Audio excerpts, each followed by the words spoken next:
Bueno, para que no se dilate más aún.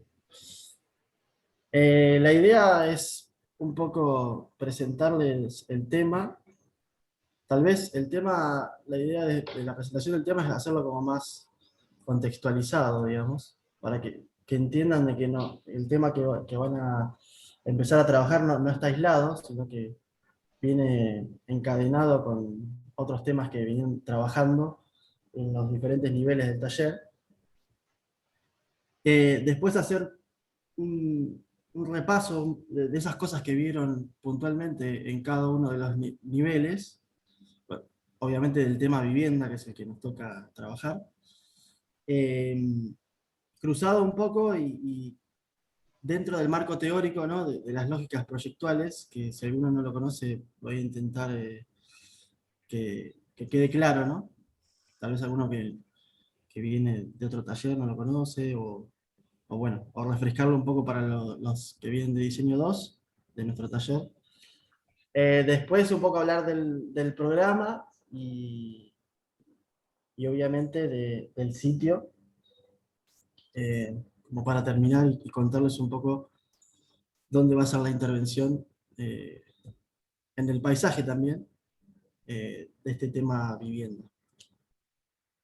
Bueno, un poco de dónde venimos es obvio, digamos, que se vincula con diseño 1 y diseño 2, más que nada haciendo énfasis en el taller vertical, de la vivienda, digamos, unifamiliar, la vivienda que se empieza a agrupar con otra vivienda, ¿no? Y después la vivienda ya que tiene predominancia vertical y que busca y tiene como naturalmente otra densidad, ¿no? Y por consiguiente mayor complejidad. La idea es, en esta suerte de flashback, ¿no? De hacia atrás, es un poco ser conscientes de los temas que fuimos aprendiendo, ¿no? Y los conceptos, ¿no? que fuimos incorporando, proyectuales, ¿no? Que nos van enriqueciendo y construyendo el conocimiento eh, básicamente proyectual, y seguir sumándole eh, elementos y dimensiones, ¿no? que van haciendo que uno vaya desarrollando un pensamiento complejo, que es esto, ¿no? de ir sumándole cada vez más complejidad. eh, y lo que les invitamos, digamos, en esta etapa, en este diseño 3 es a incorporar estos nuevos conocimientos que tienen que ver más con un hábitat, digamos, multifamiliar, donde predomina, como dije, lo vertical, ¿no? Nosotros solemos trabajar, digamos, con lógicas, ¿no? Como un marco teórico, pedagógico, que no son tan complejas como pueden llegar a sonar, eh, pero básicamente trabajamos con tres lógicas que están siempre tensionadas por las ideas, las intenciones, las interpretaciones que salen de los análisis, y que van como configurando un concepto, ¿no? Una propuesta arquitectónica. En la lógica urbana, lo que solemos, digamos, hacer foco, ¿no? y profundizar es en la relación de este objeto arquitectónico con la ciudad y el paisaje. Y entendiendo a la ciudad y el paisaje no como solo un hecho físico, sino también cultural, ¿no? Definido por su sociedad y todo lo que implica eso. Después en la lógica espacial, básicamente nos concentramos en descubrir cuál puede ser el carácter del espacio, o sea, la búsqueda espacial que tiene el edificio, el sentido del espacio, digamos, que estamos proponiendo. Que son cosas que vienen desde diseño 1.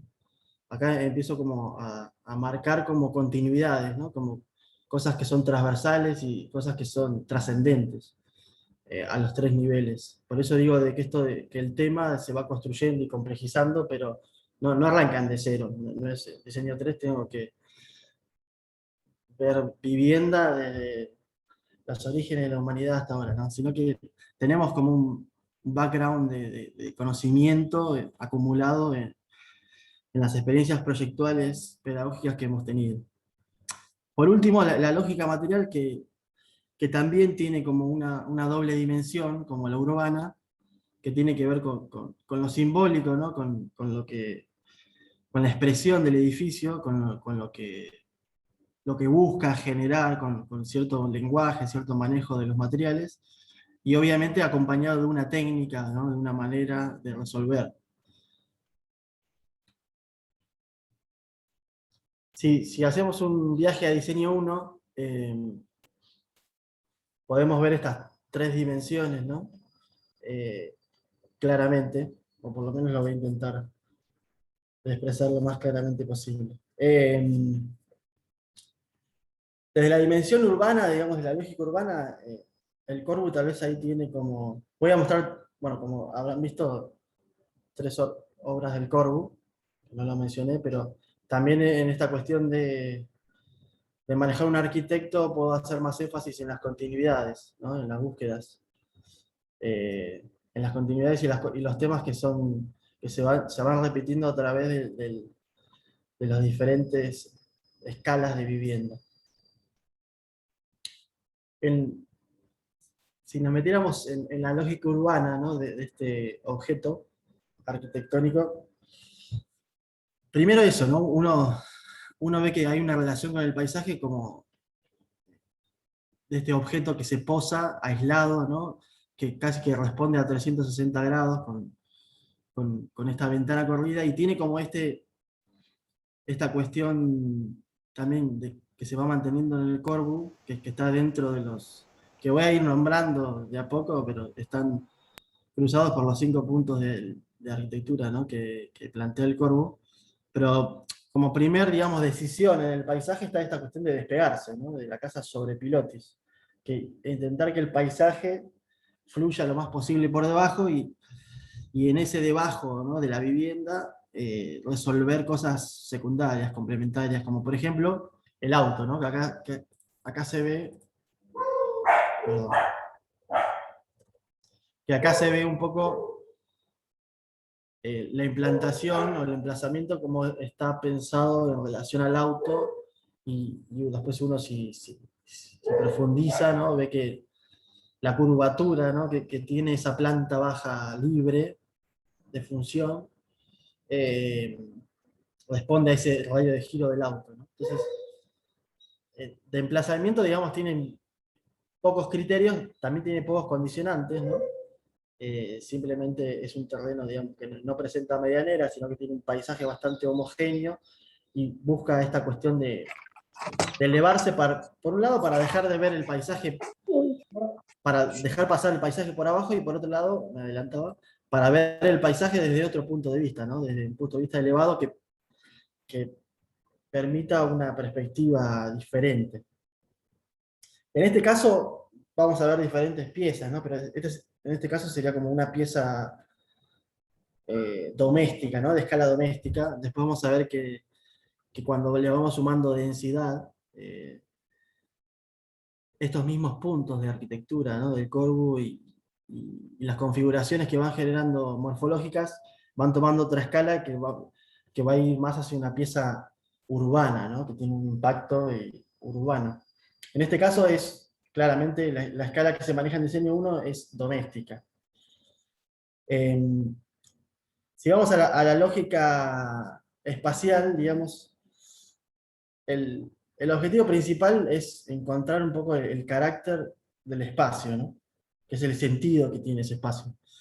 En este caso, el Corbu persigue un poco esa idea de continuidad interior-exterior, que a su vez tiene como dos instancias exteriores, una la terraza jardín, que es otro de los puntos, y el solarium, ¿no? que aparece ahí también como una idea ya, en esta pequeña escala, que lo vamos a hablar nosotros muchas veces, de remate, ¿no? Digamos, esta pieza, por más de ser una escala doméstica, ya tiene como estos tres órdenes que vienen históricamente por las columnas, ¿no? Pero lo vamos a ver mucho en el edificio vertical de la cuestión de la toma a tierra, ¿no? De este despegue que tiene, del desarrollo de la vivienda que flota, y un remate, ¿no? Que que también estas dos instancias significativas, las que están relacionadas con el verde y con el cielo, ¿no? Tienen también como otros recursos formales, ¿no? Tienen como geometrías más orgánicas y tienen como otra relación, digamos, o otro manejo de elementos para relacionarse con esos eh, episodios puntuales, ¿no? Del paisaje. Básicamente como que está dividido en una serie de estratos verticales. Y estos estratos vamos a ver cómo también hay una continuidad de eso, a pesar de la escala. Y después otro de los puntos, ¿no? En realidad no es un punto, pero es otra de las búsquedas del Corbu, es esta cuestión de la promenade, ¿no? Del paseo arquitectural, que básicamente define un sistema circulatorio, un sistema de movimiento, que en este caso está tensionado por la rampa, ¿no? Que implica un tiempo más dilatado, ¿no? Una experiencia más lenta, que lo que tiene interesante esta casa es que esa circulación es mitad interior, mitad exterior, ¿no? Que es la misma rampa que se monta sobre la interior y llega a la cubierta, al solarium, ¿no? Y después, con un sistema alternativo que es puntual, que es una escalera, que resuelve esa conexión, ese sistema circulatorio que también llega arriba, llega a los tres estratos, pero lo resuelve de manera más puntual, más rápida, más funcional, más para tal vez el día a día. Por último, en la lógica material, que ahí sí aparecen otros puntos, de los 5 del Corbu, que es, por un lado, la fachada libre, que tiene que ver con un sistema estructural, que también vamos a hablar mucho del sistema estructural, que es esta de la fachada libre, ¿no? La fachada el cerramiento que está independizado de la estructura. Por eso en el Corbu siempre vemos estos pilotes redondos, o lo podemos ver los que visitaron la Coruchet, que se independizan de lo que es el cerramiento. Lo cual permite, ¿no? Y va construyendo este sistema estructural, termina de configurar un sistema material, ¿no? Que es esto, por ejemplo, en este caso, el sistema de bandas y de ventana corrida, que precisamente es posible por lo anterior, ¿no? Por esta separación de la estructura de la fachada. Y en este caso, la expresividad, ¿no? que buscaba el Corbu, que está contextuada, ¿no? Porque la expresividad, como se viene acá, también es una cuestión que se vuelve a conectar con lo urbano y específicamente con lo cultural y lo físico. Esta es una etapa donde el Corbu le interesaba el purismo, ¿no? Como una derivación del cubismo, donde manejaba, digamos, una textura lisa y de color blanco predominante, donde tal vez el protagonista, ¿no? es la luz, en cómo va bañando estas cuestiones murarias blancas. Después, si pasamos a diseño 2, podemos ya ver claramente continuidades. Hago una salvedad, esto, digamos, no tiene la complejidad esta obra de lo que ustedes manejan en diseño 2, básicamente por dos cosas, ¿no? Que acá son dos viviendas adosadas, solo son dos, y no hay espacio colectivo, digamos, no hay espacio que es lo que empiezan a manejar en diseño 2, que va a tener una continuidad en diseño 3. Pero el espacio, en esta cuestión de la agrupación, trasciende el espacio individual, sino que hay lugares, ¿no? De contacto entre la gente que vive en estos conjuntos habitacionales. Acá pasamos obviamente al hábitat multifamiliar, pero donde predomina la horizontalidad, ¿no? No suelen tener más de 3 niveles y donde los sistemas circulatorios siguen siendo de escaleras o rampas, pero no son mecánicos. Estas piezas, por más de ser horizontales, ya empiezan a incorporar una escala urbana, ¿no? Empiezan a delimitar bordes, ¿no? Cuando ustedes trabajan en diseño 2, en los emplazamientos, había un impacto urbano en el lleno y el vacío, eh, que había que tener en cuenta, y de alguna forma son conjuntos que construyen ciudad. Entonces hay como una dimensión urbana que empieza a ser cada vez más latente, que se va a profundizar más en lo que viene, ¿no? Que es el trabajo de ustedes. de este año.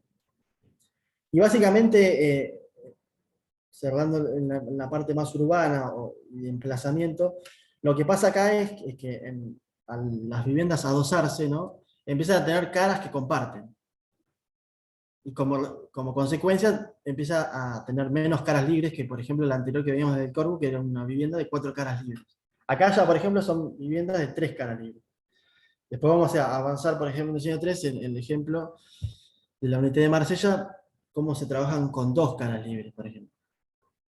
Vamos restringiendo las caras libres, entonces vamos a tener que tener otros recursos espaciales, ¿no? Para lograr la iluminación y ventilación deseada de los espacios.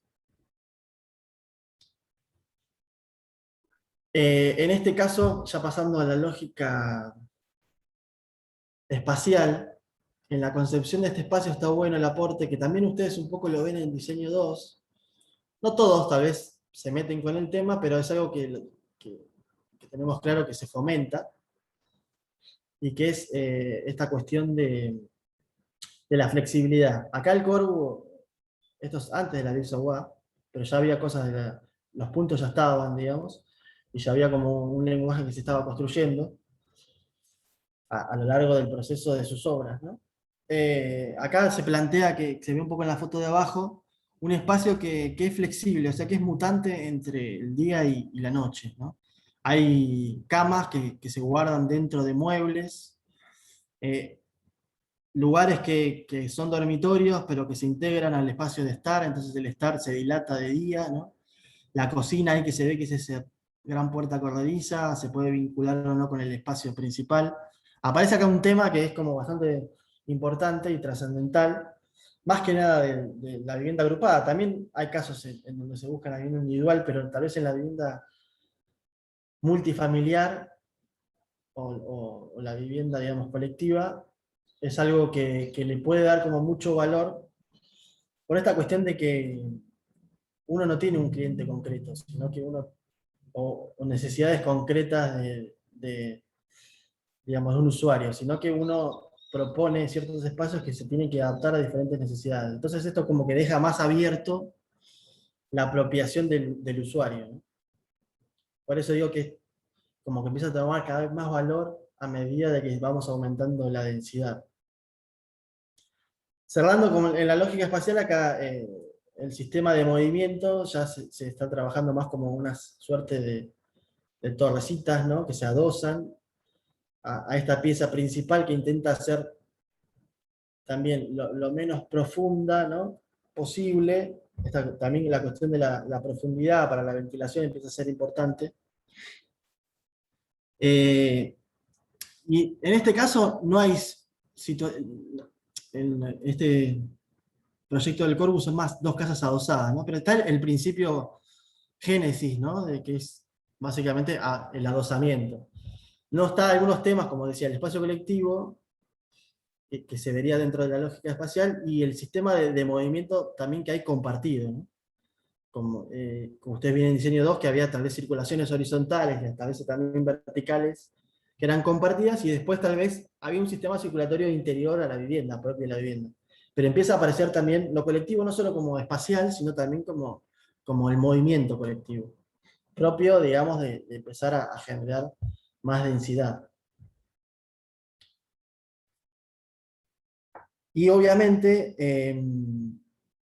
acá aparecen un sistema de repetición, ¿no? Una lógica de cómo estas viviendas se empiezan a repetir, ¿no? En este caso es bastante básico, ¿no? Pero comparten la cara más corta, ¿no? Y después hay una continuidad de lenguaje y de elementos, pero el sistema básicamente es repetitivo, es como de adosamiento lateral. Eh, y cuando hablamos en esta cuestión del sistema de repetición, también ustedes deben haber incorporado el año pasado el concepto de tipología de edilicio, ¿no? Eh, perdón, el concepto de tipología de vivienda, quiero decir. O sea, ustedes pueden trabajar con viviendas de un nivel, con viviendas de 2 niveles. Esto puede hacer que vayan haciendo diferentes ensambles, ¿no? Entonces aparece, además del carácter, ¿no? Espacial, aparece junto con el sistema de repetición esta cuestión de la tipología de vivienda, ¿no? De cómo yo voy repitiendo una determinada tipología de vivienda, me pareció un cartón y se me fue, una determinada tipología de vivienda, ¿no? Y puedo ir combinando, depende cómo yo quiero generar el ensamble en corte o en planta. En este, si pasamos a la lógica material, las cosas se mantienen, ¿no? Esta cuestión de la fachada libre, ¿no? Con la estructura independiente, que posibilita, ¿no? La ventana corrida, y esta es una obra que sigue estando dentro de esta etapa purista del Corbu, ¿no? Donde predomina el blanco. Tal vez, no dije en el anterior, pero el concepto que puede como sintetizar todas estas búsquedas, ¿no? Intenciones, estas ideas, ¿no? Que se van complementando, el Corbu lo llamaba como, las pensaba como máquinas de habitar, ¿no? Eso también es algo que es trascendental, el concepto de la vivienda que tiene el Corbu en las diferentes escalas. Siempre son como entendidas como estos artefactos que tienen una serie de sistemas que buscan, que son como una suerte de máquina que permite el hábitat, ¿no? Que está pensada a partir del hábitat humano, digamos, ¿no? Y con esta búsqueda, ¿no? Moderna del existentium minimum, eh, más que nada lo vamos a ver en la obra que viene, por necesidades de vivienda de la posguerra, pero también como esta necesidad que se ve acá claramente, ¿no? Esta flexibilidad de pensar el espacio moderno, ¿no? El espacio también atravesado por lo cultural, ¿no? Creo que todas las lógicas tienen como las dos dimensiones. La parte más simbólica y cultural y la parte física. Por último, esta es una obra que ya después la van a conocer de memoria. Algunos seguramente ya la conocen, con más o menos profundidad, pero la conocen.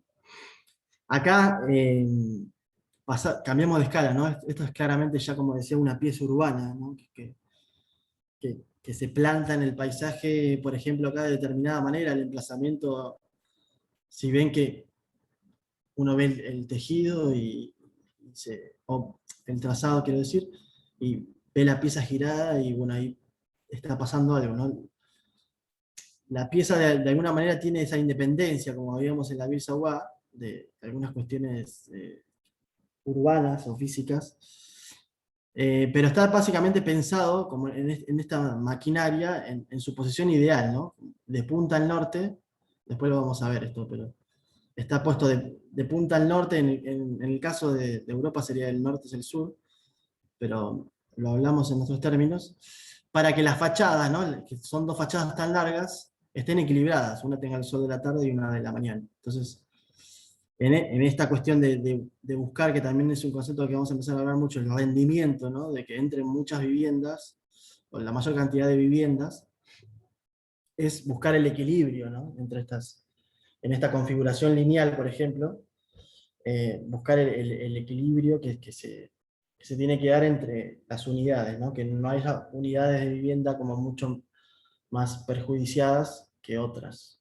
Eso también es una búsqueda como de equidad, ¿no? De equilibrio. Dentro de la lógica espacial acá, bueno, aparecen las mismas cosas que antes, ¿no? Esta serie de tres órdenes que decía de la planta que se sobrepilota y que se despega, ¿no? Con otra escala esta, pero que deja pasar el paisaje por abajo. Y también es una búsqueda urbana, ¿no? De una mirada urbana del Corbu, de intentar mantener el suelo verde, absorbente, como, como, como recurso de salud del medio ambiente y humano. Después el desarrollo de la vivienda, ¿no? Que toma una escala mucho más grande, gigantesca, y un remate, ¿no? Aparece la cubierta otra vez, pero ya esta cubierta uno ya empieza a intuir de que no es de alguien en particular, sino que es colectiva.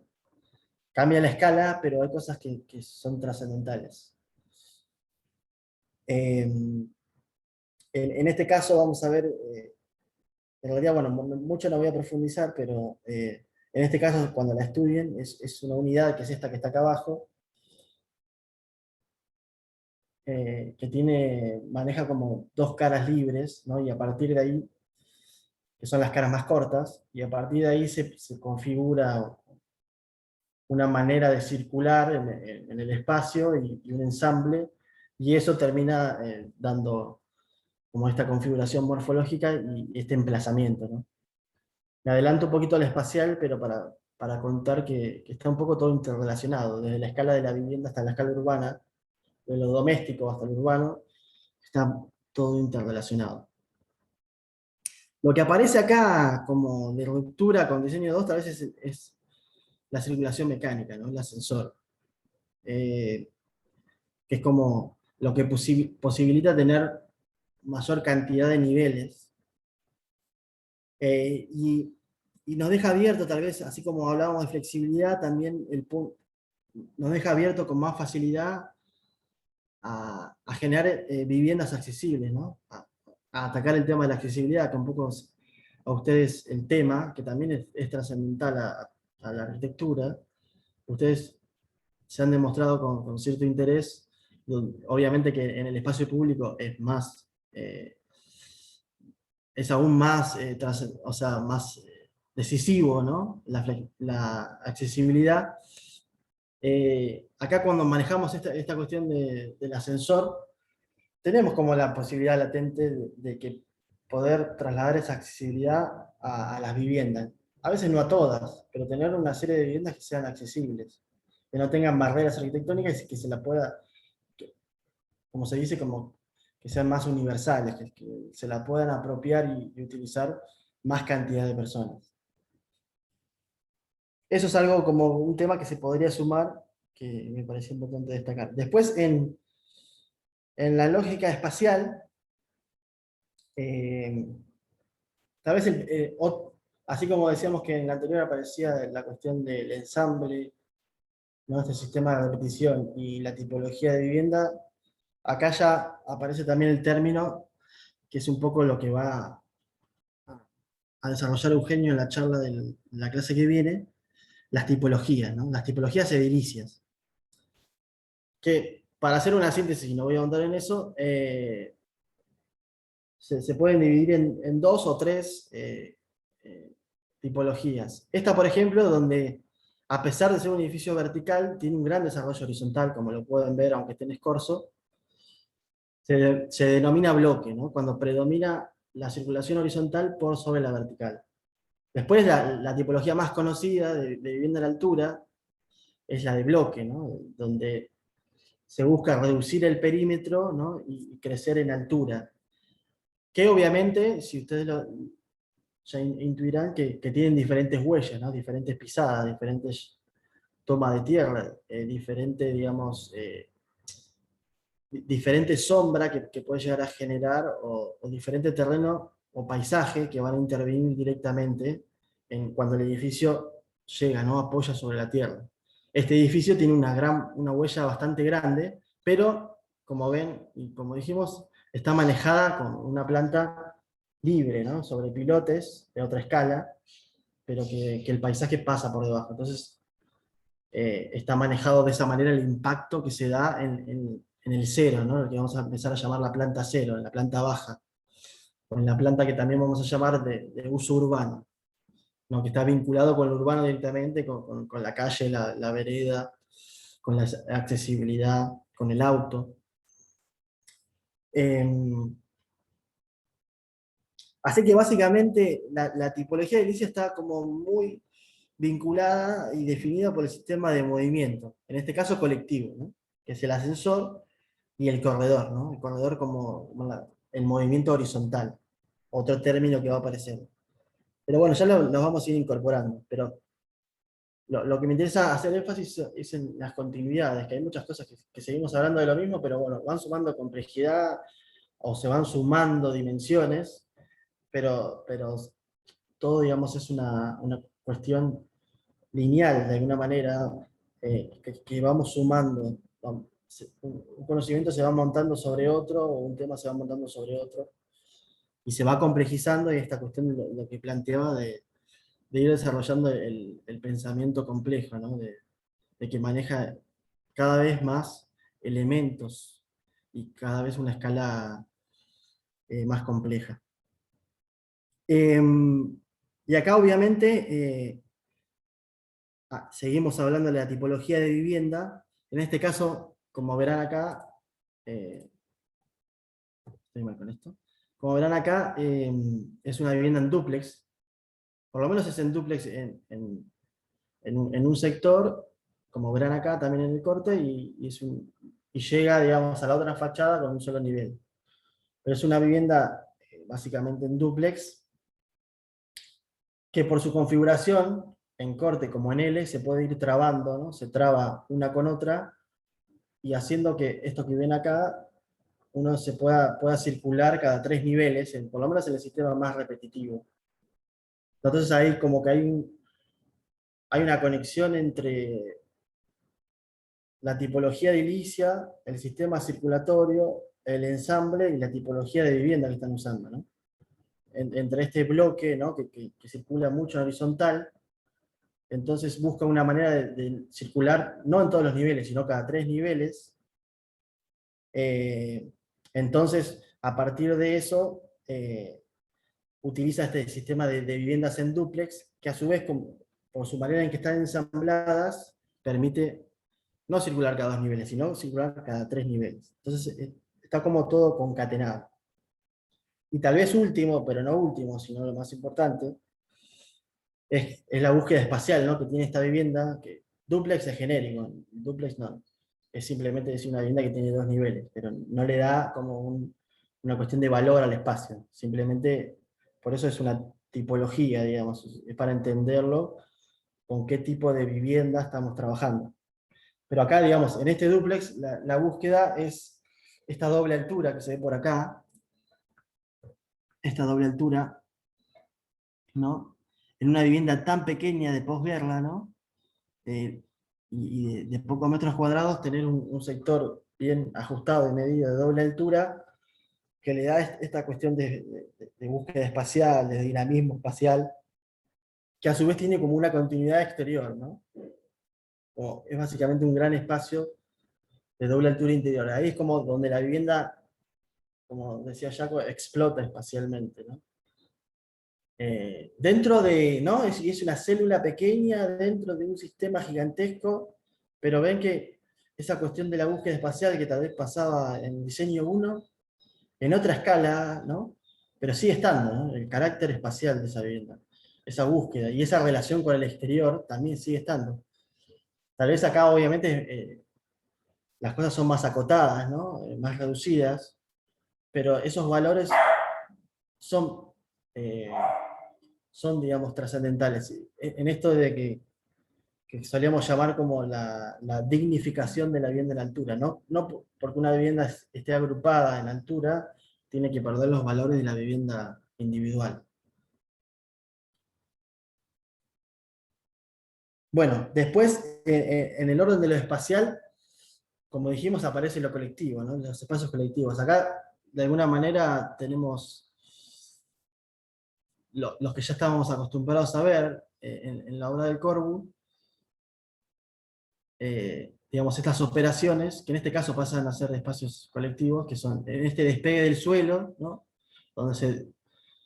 donde se resuelve el hall, ¿no? Tiene un programa muy pequeño y después es más paisajístico, pero se resuelve, por ejemplo, el espacio básico, ¿no? Colectivo, que es el hall, todos entran por el mismo lugar. Es un espacio colectivo que se comparte. Lo mismo el ascensor, ¿no? Y los corredores.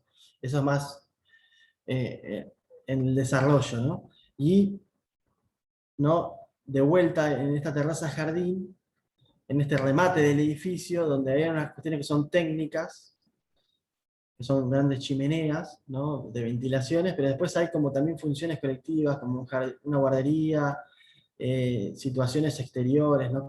Casi como de plaza seca aérea, ¿no?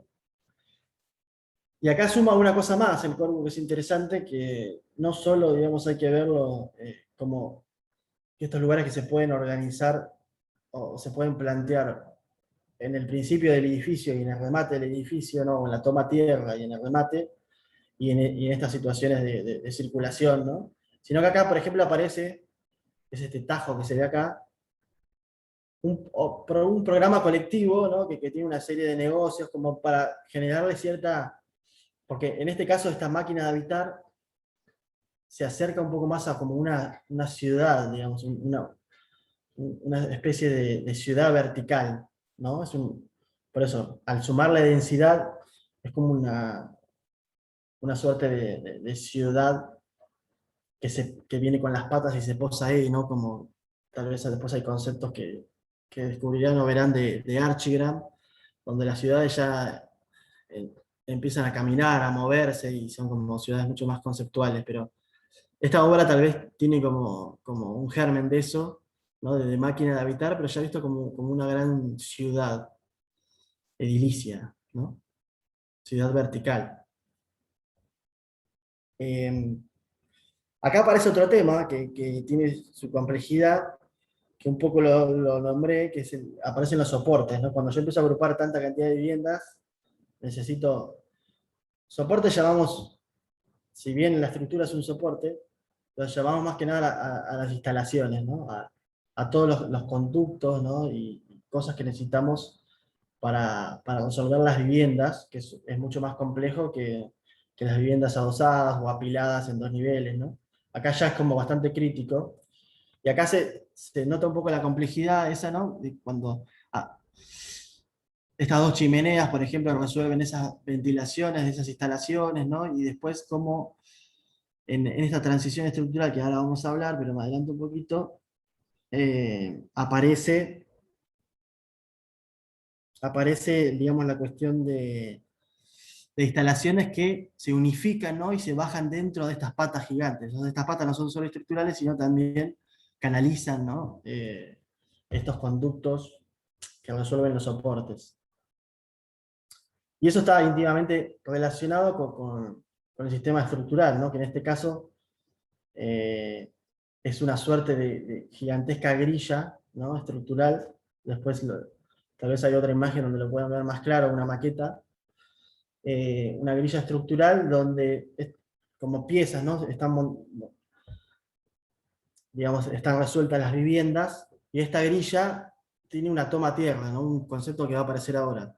La estructura va tomando tal escala y va sumando tantas dimensiones en sus elementos, más que nada en las columnas, ¿no? A medida que uno va llegando al suelo, ¿no? Va sumando cargas gravitatorias.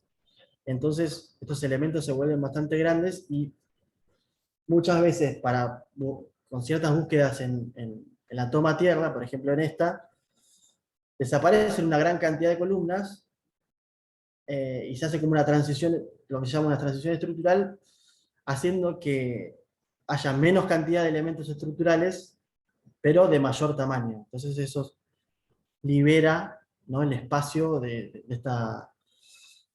este espacio, digamos, en el cero. Eso va de la mano un poco también con la lógica urbana, ¿no? De cómo quiero que este edificio llegue y cómo quiero que la ciudad, ¿no? se meta dentro del edificio, hasta dónde llega la ciudad, a dónde empieza el edificio.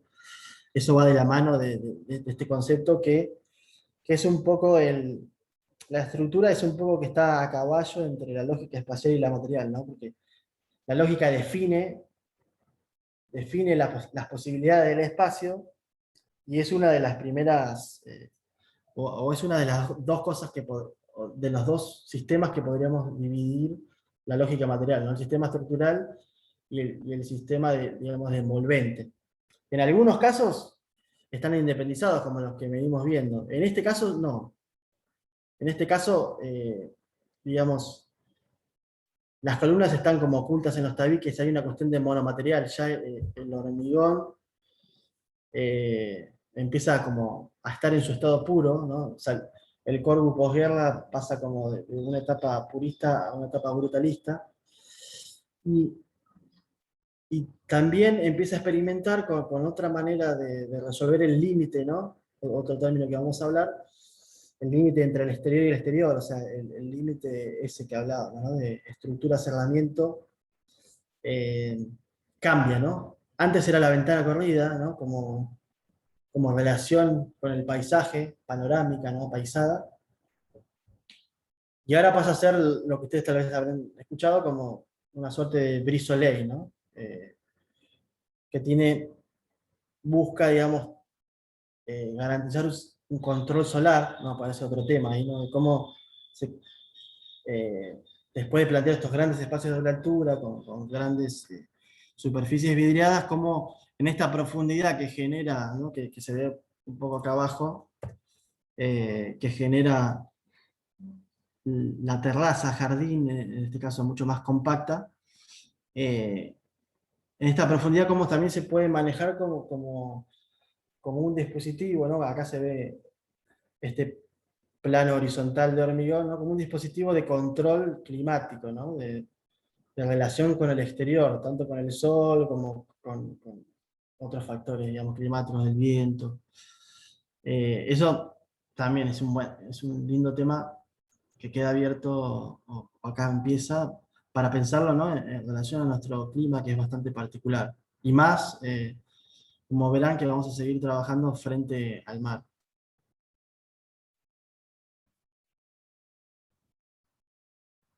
Bueno, eh, ya pasando, digamos, a un plano más concreto, voy a contar el programa y después voy a contar el sitio y después unas cositas más para terminar. En el programa acá es un programa reducido de viviendas, no tenemos tantas viviendas como por ejemplo veíamos recién en la unidad de Marsella, o sea, manejamos menos densidad. Pero bueno, tenemos básicamente 60 viviendas que están divididas en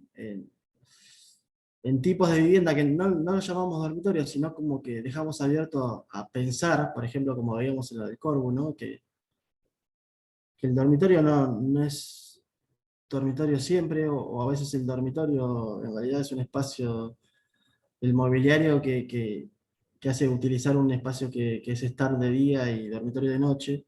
Entonces dejamos abierto en esa cuestión de la definición espacial y de la flexibilidad espacial.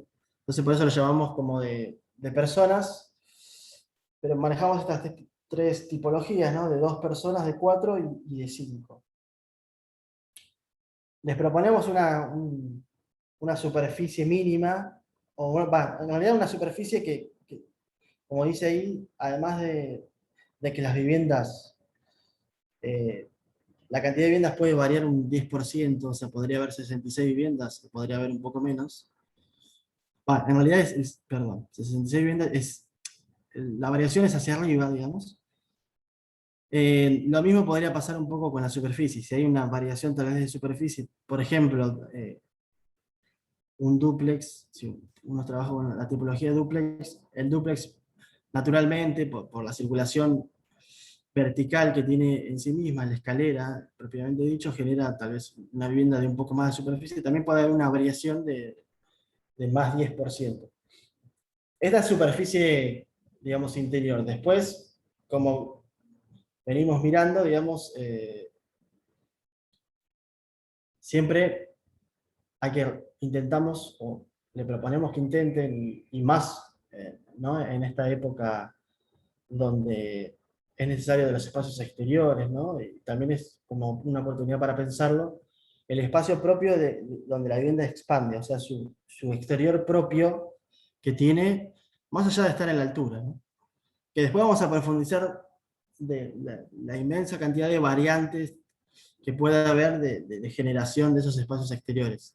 Pero para tenerlo en cuenta, digamos que la vivienda no pierde ese espacio exterior, sino que se recupera y se reconfigura, ¿no? Y se adapta a los requerimientos o a las posibilidades, más que nada, de la vivienda en altura. Después va a haber cierto equipamiento común, que pueden ser, por ejemplo, lo que inmobiliariamente se llama amenities, pero bueno, superador de eso, digamos, nos tenemos que imaginar instancias de uso colectivas, ¿no? Donde, por ejemplo, puede haber un lugar que se podría denominar sub, donde se puede utilizar de diferentes maneras, pero como quincho, como lugar de reuniones. Puede haber una piscina, ¿no? Que también le dé como un equipamiento, y otras posibilidades. Esto, la ubicación, o sea, como veíamos en el Corbu, que había cierto equipamiento común que estaba en el aire, ¿no? Y podría también estar abajo o arriba, eso es libre y el programa también lo tienen que construir ustedes. Esa parte del programa no es dada, sino que la idea es que ustedes descubran cuál es el mejor programa que potencie el planteo de ustedes, o sea, que esté supeditado a la propuesta, digamos, de edilicia de ustedes. También otra cosa que mencioné al pasar, la planta de uso urbano también es libre, la ocupación y el programa, digamos. Pero bueno, ahí a veces solemos trabajar, en este caso lo dejamos abierto, pero con, por ejemplo, espacio comercial, ¿no? Ciertos negocios que pueden estar más vinculados a la vereda, ¿no? Y al uso urbano, como propiamente lo dice. A veces también van a haber ejemplos donde la vivienda pisa, ¿no? La vivienda toma suelo. Entonces, en la planta de uso urbano puede ser también que se tome suelo con vivienda, ¿no? O puede ser que parte de ese equipamiento común que hablábamos antes esté en la planta de uso urbano, o sea, en el cero.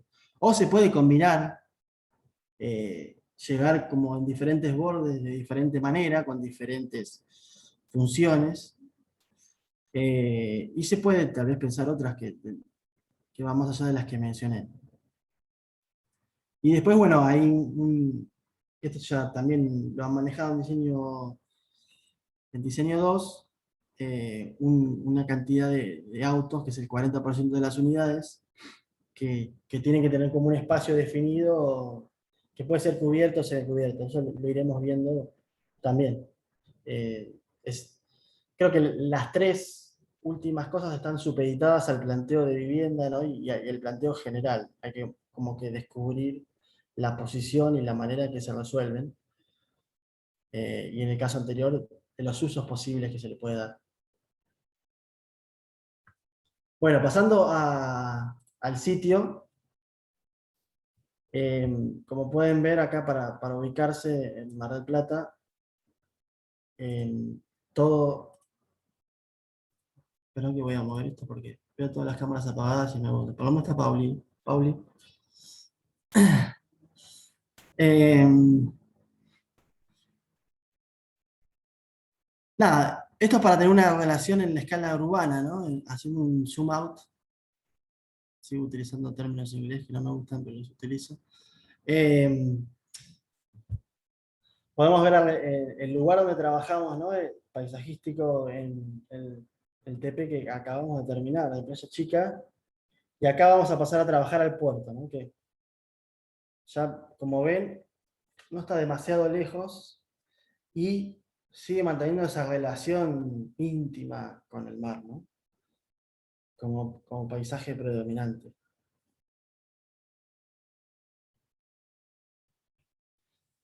Lo que acá aparece, que voy a intentar hacer lo más sintético posible, antes de, digamos, de uno,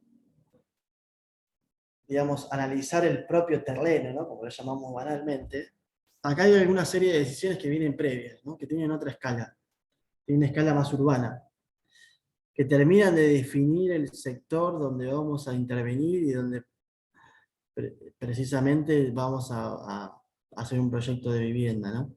Sino que acá hay una idea de transformación urbana, ¿no? Que le da como un marco eh, a los sectores donde vamos a trabajar. Que lo voy a contar brevemente. O sea, el sector es el puerto, que los que lo conocerán eh, sabrán de sus virtudes y sus defectos, ¿no? Eh, pero bueno, es un sector productivo, ¿no? De carácter productivo, eh, que está siempre en permanente crecimiento y transformación. A veces más transformación que crecimiento. Por lo menos los espacios están como muy atados de los métodos, por llamarlo de alguna manera, productivos, ¿no? Pero bueno, si ustedes conocerán que, por ejemplo, en la zona que está por detrás, ¿no? Que también sigue siendo como el barrio del puerto, ahí hay como un problema de usos, claro, que está como muy en convivencia, excesivamente, eh, excesivamente, digamos, vinculada entre la vivienda y la industria, ¿no?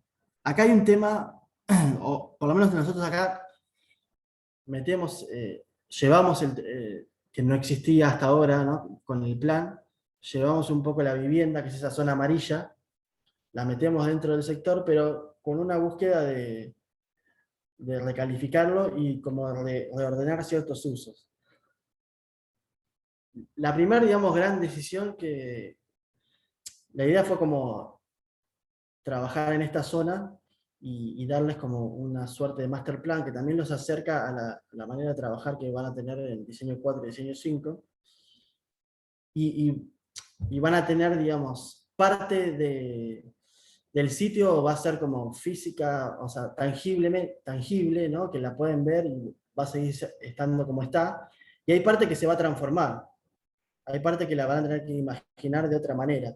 Que van a tener que imaginar cómo sería este lugar si estos, digamos, si, digamos, estas directrices, ¿no? Que propone de transformación el plan ya estarían consolidadas, ¿no? Una de las mayores es volver a recuperar, me adelanto a las palabras, a, a recuperar la reserva natural, ¿no? Despojándola de todo, de todas estas industrias que están montadas, ¿no? Y que generan también un borde bastante malo en la playa. Eh, Hay una convivencia entre la situación de playa, médano e industria, mezclado con edificios, digamos, muy desvalorizados y a su vez una gran cantidad de chatarra propia de los barcos. Entonces la idea es como que esto se convierta o se vuelva a convertir en una gran reserva natural, que, donde un poco conviven el agua, ¿no? y el verde, y básicamente sea un parque urbano, ¿no? Un parque de la ciudad, que no sea solo un espacio para mirarlo, sino que también, que de hecho acá tiene tal vez el único lugar donde uno lo puede recorrer, que es este sendero que pasa por acá. Uno puede como meterse dentro de ese parque, ¿no? Eh, entonces, y tal vez simbólicamente mantenemos estas suertes de tambores, ¿no? Que solían ser de YPF, ¿no? De combustible, y recuperados, ¿no? Como un poco hablamos también del trabajo anterior, de las preexistencias que se pueden volver a recuperar, edilicias, ¿no? Tal vez como instancias, ¿no? Que se pueden dar dentro de ese parque de equipamiento. Y a su vez, como un poco hablábamos el otro día con los chicos, como símbolo, ¿no? de crecimiento, ¿no? Y de progreso que fue eso, sumado a la esfera, ¿no? Que falta que el globo de gas que ya no está más. Era una cuestión energética que tenía que ver con el progreso, entonces la ciudad como que lo contaba y lo mostraba, ¿no? Eso como que se mantiene en la memoria. Y a partir de ahí, ¿no? Si vamos haciendo como, si arranco desde, digamos, desde el sur, a partir de ahí planteamos como una serie de nuevas manzanas que son un poco más chicas que las existentes, o sea, que las típicas cuadradas de 86,6 por 86,6, sino una serie como un zoning, que se le llamaría, donde el master plan propiciaría que haya vivienda, ¿no? Y tenga un remate con un equipamiento. Básicamente nosotros vamos a estar trabajando, ahora después voy a hacer un zoom, en este sector con vivienda y en este sector con equipamiento. Y otras cuestiones de las trascendentales, ¿no? Se sigue manteniendo esa cuestión pedagógica de como trabajar en diseño 2, de que el terreno, digamos, sea lindante uno con otro, ¿no? Entonces puede haber cierta interacción entre un proyecto y otro, o entre lo que estoy haciendo e imaginarme lo que puede estar, ¿no? Y después, una vez que esto está consolidado, ¿cómo puede ser esto? Después eso va a implicar un ejercicio que ahora no vale la pena contar, pero está esa cuestión, ¿no? De esa tensión o ese lineamiento que pueda haber, o esa interconexión que pueda haber entre los dos proyectos que van a hacer ustedes, que ya son propios de Diseño 2.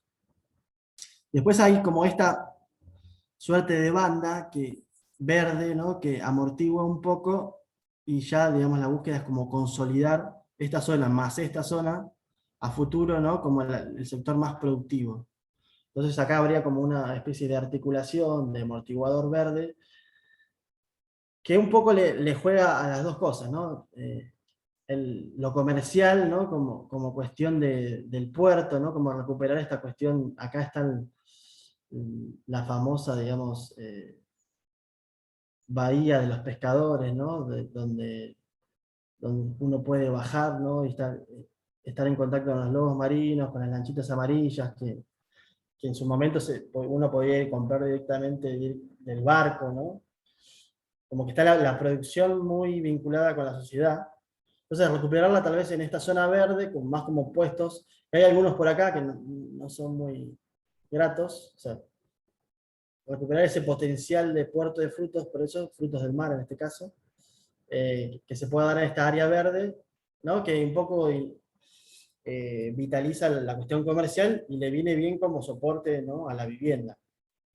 Y hace como de nexo, ¿no? Entre la industria, la producción, la vivienda y el equipamiento.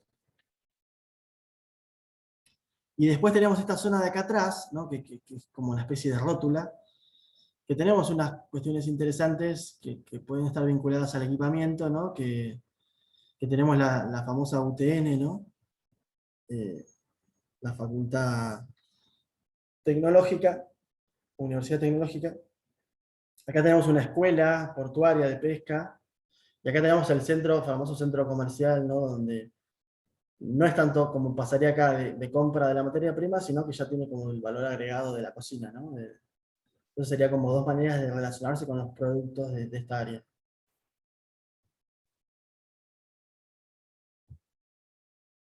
Estoy bastante extendido de tiempo.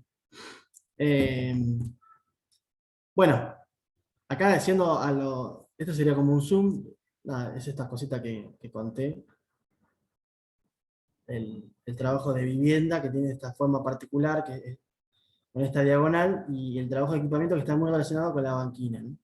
Es como que de alguna manera los dos tienen como un lado característico, atípico, singular, y al mismo tiempo hay un vínculo, ¿no? Y uno también, pensando en la vivienda en altura, ¿no?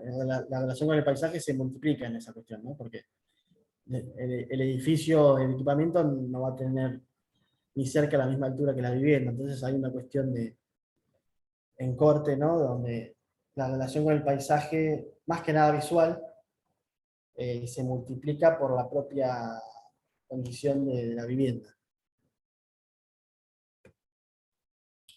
Esto es un poco ya una mirada no tan aérea, ¿no? No tan fría del lugar, sino ver un poco el paisaje actual, ¿no? De la producción de las lanchitas estas de corta distancia. Y esa sería nuestra zona de intervención, donde la marca, digamos, la flecha. Y el vínculo del segundo trabajo es muy íntimo, digamos, bien estrecho, y el trabajo de vivienda estaría como por detrás, pero espiando por esta condición vertical. Este es el terreno ya propiamente dicho, eso que decía, ¿no? Antes de ver el terreno, tuve que barrer todas esas calas y cosas que lo conciernen, hasta poder entender el terreno y ya pasar a cuestiones más, casi, generalmente los master plan después generan un código, ¿no? Por ejemplo, parte del código es que ahí tiene que haber vivienda y no tiene que haber otra cosa. Pero después hay otra codificación que, que es más pedagógica tal vez, que, que propone ciertas libertades y ciertos requerimientos, ¿no? Por ejemplo, en este terreno no necesariamente tiene que haber un solo edificio, puede haber un conjunto de edificios, puede haber dos edificios, puede haber tres edificios. Hay una serie de retiros obligatorios que están marcados ahí, que es diferencial el retiro que se da en el bulevar que está por abajo, que es esta calle que se transforma en la Escollera, ¿no? Tenemos un vínculo muy estrecho con la Escollera. Después, otra tal vez normativa, que pedimos es que si uno decide, por ejemplo, hacer un edificio que ocupa mucho, tiene una huella grande, o una serie de edificios, un requerimiento es que al menos tenga 6 niveles, que es para lo que a nosotros nos parece que se justifica el ascensor. La altura máxima está libre, la dejamos a discusión y a la propuesta, siempre dentro de que tenga un sentido, ¿no? Y después, en esta cuestión de manejar, si uno maneja diferentes edificios, lo cual va a llevar a que haya varios o un ascensor por cada edificio, bueno, le pedimos, hay otra como suerte de reglamentación edilicia, de que el ascensor, cada vez que para en un piso, abastezca a 3 viviendas, ¿no? Después lo vamos es un concepto que a veces cuesta un poco de entenderlo, más cuando se suman los dúplex, o más cuando no se circulan en todos los pisos, que se vuelve un poquito más, levemente más complejo, pero es para tener en cuenta que hay como una serie de normativas que se desprenden de este código y que tienen más que nada un fin pedagógico, que van a estar también ahí como regulando o exigiendo ciertos requerimientos, pero dejando abiertas muchas libertades, más libertades que requerimientos. Eh, Cuando subamos toda la información, después vamos a seguir avanzando en esto, pero como otra cuestión de que se mantiene respecto de los niveles anteriores, vamos a tener un máster de ejemplos, que los invitamos a que lo empiecen a bucear en él desde lo antes posible, desde hoy, desde cuando termine, después que coman, eh, y empiecen a estudiar un poco las obras, que son todas obras, digamos, que tienen un valor, nosotros las llamamos paradigmáticas, como que abren caminos, ¿no? Que uno los puede retomar, o de significar, o replantear, puede elaborar, pero todas tienen como una búsqueda de todas estas cosas que vengo mencionando, ¿no? Desde lo urbano, desde lo espacial, desde lo material, todo, todas en realidad están equilibradas en estas 3 dimensiones, pero tal vez algunas tienen como más énfasis en unas cosas y en otras, pero es importante que, digamos, esta cuestión bibliográfica esté bastante cerca de ustedes todo el tiempo. Así como en algún momento le decía a mi grupo que volver al sitio, o bueno, lo escribimos en realidad, volver al sitio siempre, a medida que uno se va metiendo como en el tema, uno va adquiriendo más conocimientos, va entendiendo más la complejidad, ¿no? Y uno va detectando más cosas en las lecturas. Entonces, así como en el sitio, cuando vuelvo después del tema, empiezo a ver cosas diferentes o empiezo a ver más cosas, en los ejemplos pasa lo mismo. Ahora que ustedes tienen una noción vaga del tema, van a detectar ciertas cosas. Después, una medida que se van metiendo y que están resolviendo algo en particular, van a los ejemplos y van a encontrar información que antes había pasado desapercibida. Entonces los invitamos a usarlo como, no como una Biblia, pero más o menos. Y para cerrar, les contamos brevemente, y después dejo abierto si hay alguna consulta, les contamos brevemente las actividades de la próxima clase. La idea es hacer una clase híbrida entre virtual y presencial. A las 8:30, como les decía, Eugenio va a hablar sobre las tipologías edilicias, en esta charla que se llama Tipos Maestros, porque básicamente las tipologías edilicias vienen de los maestros modernos, entonces de ahí viene el título, que esa charla se va a hacer en modalidad virtual, después le especificamos bien el enlace y la plataforma que vamos a usar, y la idea es a las 11, obviamente va a haber un tiempo de desplazamiento entre una actividad y otra, es encontrarnos en el sitio y hacer una visita corta de 1 hora, y después, donde poder charlar algunas cosas en conjunto, y después obviamente ustedes se quedan todo el tiempo que quieran y vuelvan todas las veces que quieran, pero intentar volver a repetir esa experiencia que nos pareció eh, importante que se dio en el primer trabajo, y en esta cuestión de tener por lo menos algunas pequeñas instancias donde nos podamos ver y podamos estar en lugares que necesitamos que tengan cierta tangibilidad. Obviamente que están la gente que no puede ir, que ya lo tenemos registrado. También están las mismas herramientas, el Google y todas esas cosas para poder digamos, tener una experiencia del sitio. Y a su vez, como dije al pasar, también el master plan hay muchas cosas que invita a imaginárselas, digamos, que no van a ser tal cual están. Entonces también hay una parte imaginaria que complementa la visita física. Y que también le saca cierto peso al que no puede ir, porque bueno, hay cosas que tal vez las puede experimentar, o hay alguien del grupo que puede ir, o las puede experimentar con otra herramienta, y hay otras cosas que las tiene que imaginar como todos. Bueno, no sé si hay alguna consulta o vamos terminando. Mariano, tengo una consulta. Sí, Más es de la vivienda. sí. 6 pisos mínimo, máximo ¿cuánto tiene? Lo dije, el máximo es a charlar, a discutir, según la propuesta, según la intención y según la lógica y el sentido que pueda tener, no sé, intentar hacer un edificio lo más alto posible, pero está abierto a la propuesta y a la discusión y al consenso entre ustedes y nosotros, y también la discusión entre ustedes. Pero es parte como en un concurso diría, a criterio del proyectista. Eh, es parte, digamos, de la interpretación del lugar de ustedes. Perfecto, y tengo otra más.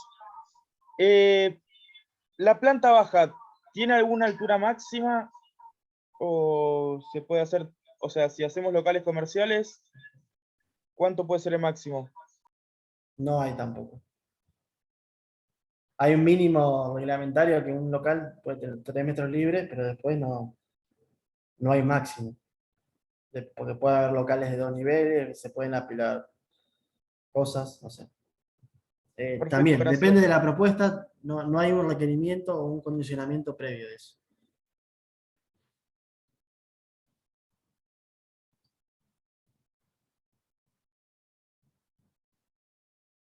¿Hay alguno más? Me pasé, pero no tanto. Si hubiésemos arrancado horario, estaba mejor.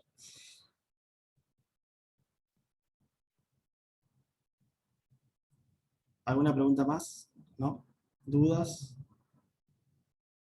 ¿Algo que expliqué muy mal y no se entendió?